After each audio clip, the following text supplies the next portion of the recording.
There are times in our lives when we just need to be by ourselves.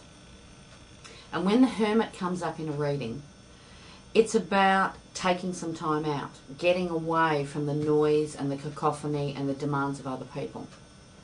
The image of the Hermit is a wise old man standing by himself on top of a mountain. Now, it's a relatively dark and moody card, which represents that solitude and that isolated feeling of being by yourself. However, the Hermit is carrying a lantern, and the lantern is the light by which we follow into our destiny. The Hermit energy is about thinking within, being quiet.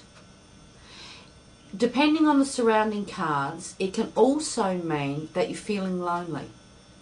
And that's totally different from being alone.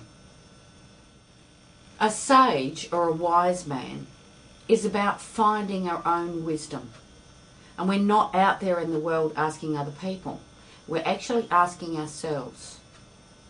And whereas with the High Priestess, we can follow our instincts and our intuition, with the Hermit, it's about going away and thinking.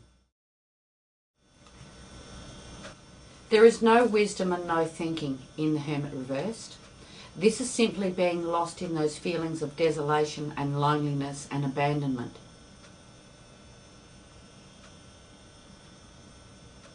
This is not someone who thinks and tries to work out their problems. This is someone who sits alone and cries.